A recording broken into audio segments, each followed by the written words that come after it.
দিগন্তবেলার প্রেমান্দোলন, লেখিকা আফরোজা আশা, পর্ব ৪। টেবিলে সব সাজানো আছে, কিন্তু বেলা কি করবে না করবে বুঝতে পারছে না। দিগন্ত চেয়ার টেনে বসলো, উল্টিয়ে রাখা প্লেটটা নিজের দিকে ঘুরিয়ে নিল। ডাইনিংয়ে রাখা সব খাবারগুলোতে চোখ ঘুরে বেড়াচ্ছে বেলার। কি দিয়ে শুরু করবে, কিভাবে দিবে ভাবলেই কান্না আসছে ওর। যেই গুন্ডা লোক ওকে মেরেছে, ওর প্রেমে বাম হাত ঢুকিয়েছে, সেই লোককেই কিনা আদর আপ্যায়ন করে খাওয়াতে হবে ওকে। কার খেয়ালি ডুব দিলি? দিগন্তের কথায় দুদিকে মাথা নাড়ালো বেলা, ধীর আওয়াজে বলল, কিছু না। তারপর একে একে দিগন্তের প্লেটে খাবার তুলে দিল। খাওয়া শুরু না করে দিগন্ত বলে উঠল, পাশে বস। কেন? আমার সাথে খাবি। আমি খেয়েছি। আবার খাবি? না। গরম চোখে তাকালো দিগন্ত, নিভে গেল বেলা, মিনমিন করে অবুঝ গলায় বলল, আপনি আমাকে মেরেছেন। ভালো লাগছে না আপনার পাশে থাকতে, রাগ লাগছে খুব। তুই রাগও করতে পারিস? আলবাত পারি। প্রেম করার বয়স হয়েছে। হকচকালো বেলা দিগন্তের মুখের দিকে তাকিয়ে আমতা আমতা করে বলল, হ্যাঁ হ্যাঁ, না।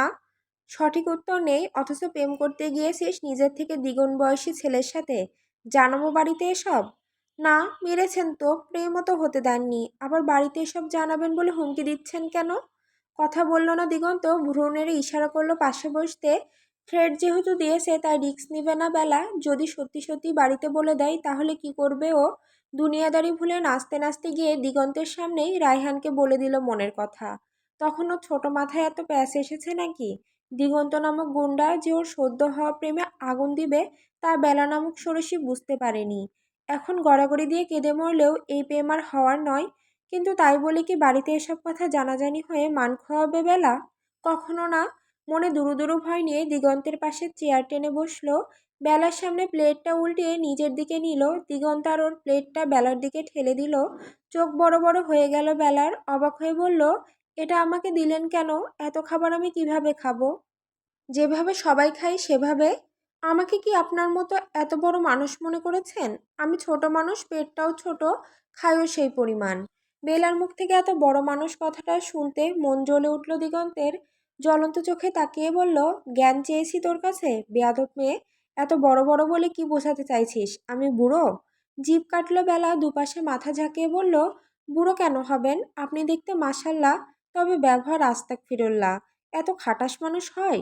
বেলার সরল সোজা কথায় রাগ বাড়ার কথা থাকলেও দমে গেল দিগন্ত। নিজের মতো খাবার বেড়ে নিয়ে খেতে শুরু করলো।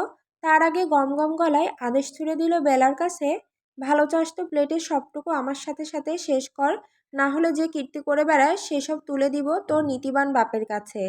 অসহায় চোখে একবার নিজের ছোট পেটটা দেখলো, তারপর প্লেটের দিকে তাকিয়ে ঠোঁট উল্টালো। অনেকক্ষণ আগে খেয়েছে, এখন খিদে পেয়েছে বেশ, খেতে পারবেও, কিন্তু দিগন্তের পাশে খেতে কেমন লাগছে। আয়েশ করে না খেলে বেলার গলা দিয়ে খাবার নামতে চায় না। কি আর করার, নিজেকে ঠেলে কোনো মতে খাওয়া শুরু করলো। সাথে মনে মনে কান ধরলো, এখন থেকে যেখানে দিগন্ত তালুকদার নামক বজ্জাত লোক থাকবে সেখানে বেলার ছায়াও মাড়াবে না। মাথা নিচু করে খেতে খেতে ঠোঁট এলিয়ে হালকা হাসলো দিগন্ত। তা বেলার চক্ষু আড়ালেই রয়ে গেল। মাঝে কেটে গিয়েছে 4টা দিন, আজ বেলার স্কুল জীবনের শেষ দিন। মন খারাপ নিয়ে তৈরি হচ্ছে স্কুলের জন্য, রেডি হয়ে ব্যাগ কাঁধে নিয়ে নিচে আসলো। রহমান সাহেব নাস্তা করছে, বেলাকে দেখে অমায়িক হেসে ডাকলেন নিজের কাছে। মন মরা হয়ে হেলে দুলে বাবার কাছে ঘেঁষে বসলো বেলা। রহমান মেয়ের মাথায় হাত রেখে বলল, ছোট আম্মুর মন খারাপ দেখছি যে, স্কুল শেষ এজন্য বুঝি? সায় দিল বেলা, মুখ লটকে রেখে বলল, ভালো লাগছে না আব্বু, এখন থেকে আর স্কুলে যেতে হবে না ভাবলেই কষ্ট লাগছে।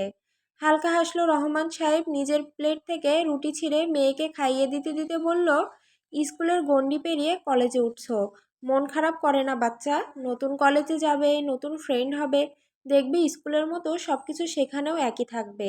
এখন শুধু মন লাগিয়ে পড়াশোনা করো আর তোমার বেস্টটা দিয়ে পরীক্ষা দাও, কেমন? বাবার কথা বুঝলো বেলা, টুকটাক করে আব্বুর হাতে খেয়ে দেয়। স্কুলের উদ্দেশ্যে ছুট লাগালো। দুই পাশে দুটো বিনুনি হাত দিয়ে টেনে ধরে গুনগুন করে গান গাইছে আর রাস্তায় পাশ ঘেঁষে হাঁটছে বেলা। স্কুলে একটু আগেই নামিয়ে দিয়ে গেছে রহমান পাটোয়ারি। বাকি রাস্তা বেলা ওর ওর প্রাণপ্রিয় সখীর সাথে হেঁটে যাবে। একটু হেঁটে একটা মোড়ের কাছে দাঁড়ালো বেলা। মিনিট খানেক বাদে ওর বয়সী দুপাশে দুঝুটিওয়ালা একটা চঞ্চল বালিকা দৌড়ে এলো ওর দিকে। কাছে এসে হাঁটুতে ভর দিয়ে হাঁপাতে হাঁপাতে বলল, সরি সরি পার্টনার, আজ বাড়িতে পুজো রেখেছে তাই দেরি হয়ে গেল। দাঁত কপাটি বের করে হাসলো বেলা। রাইমা বসাক নামক পার্টনার এর ঘাড়ে হাত রেখে বলল, দেরি হলো সমস্যা নেই বুঝলি, আজ আমরা স্কুলে যাচ্ছি না। চোখ জোড়া চিকচিক করে উঠল রাইমার, বিগলিত গলায় বলল, কিন্তু আজ যে শেষ দিন, বেলা মিস দিবি সত্যি? মাথা নাড়িয়ে নাড়িয়ে অভিজ্ঞ ব্যক্তির ন্যায় ভান ধরে বেলা বলল, শেষ দিন দেখেই তো যাব না। জানিস সকাল থেকে মন খারাপ ছিল, আব্বুর কথা শুনে এখন একটু ভালো হয়েছে। আজ স্কুলে গেলে আবার মন খারাপ হয়ে যাবে, তার থেকে বরং স্কুলের আশেপাশে ঘুরে বাড়ি ফিরবো। ঠাস করে একটা থাবা পড়ল বেলার মাথায়, চোখ মুখ কুঁচকে নিল ও। রাইমা গজগজিয়ে বলল, গাধা, আগে বলবি না টাকা নিয়ে আসতাম, এখন এত টাকা আছে নাকি? বেলা মাথায় হাত বুলাতে বুলাতে বলল, টাকা দিয়ে কি করবি? আমরা তো রাস্তায় রাস্তায় ভ্যাটকায় বেড়াবো। তা বেড়াবো, আচ্ছা চল, কিন্তু কেউ দেখলে? কে দেখবে, সবাই ব্যস্ত। আর আমরাও কিছুক্ষণ ঘুরে বাড়ি ফিরবো, এর মধ্যে কেউ দেখবে বলে মনে হয় না। দুই বান্ধবী নিজেদের মধ্যে আরও কিছুক্ষণ শলা পরামর্শ করে হাতে হাত ধরে হাঁটা লাগালো। আপাতত যেখানে দুচোখ যাবে সেখানেই যাবে ওরা, তবু স্কুলে গিয়ে মোড়ের 12টা বাজাতে রাজি নয়। ও সখা গো, প্রেমে মোর দিও না ধরা, ধরা দিলে তোমার মন ভাঙা হবে গুড়া গুড়া। রাইমার মুখ দুহাতে চেপে ধরল বেলা, রাগে কটমটিয়ে বলল, ছাগলের মতো গান ধরেছিস কেন? মুখ থেকে বেলার হাত সরিয়ে খিলখিল করে হাসি ধরল রাইমা। বিরক্ত হলো বেলা। রাইমা হাসতে হাসতে ওর গায়ের উপর উল্টে পড়ে বলল, দিগন্ত ভাইয়ের হাতে একটা চড় খেয়ে তোর ভালোবাসা উড়ে গেল? এই ছিল তোর মনে বেলা? এই তুই প্রেমে পড়েছিলি রাইহান ভাইয়ের? ভালোবাসার মান সম্মান ডুবালি রে তুই। কথা শেষ করে রাইমা আবারও সুর টানল, ও সখা গো, প্রেমে মোর দিও না ধরা, ধরা দিলে তোমার মন ভাঙা হবে গোড়া গোড়া। ধ্যাত, চুপ কর তো, এসব গান গাইবি না আমার সামনে।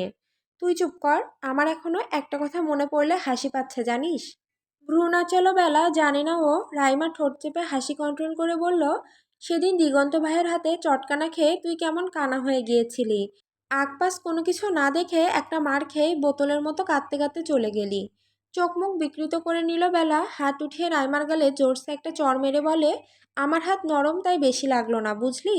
দিগন্ত ভাইয়ের হাতের বাড়ি খেলে বুঝতি কেন বোতলের মতো কেঁদেছি। গালের হাড্ডি নড়ে গিয়েছিল মনে হয়, এখনো ব্যথা আছে। গালে হাত দিয়ে বেক্কেলের মতো বেলার কথা শুনল রাইমা। বেশ লেগেছে ওর গালে, ঝিনঝিন করছে হালকা হালকা।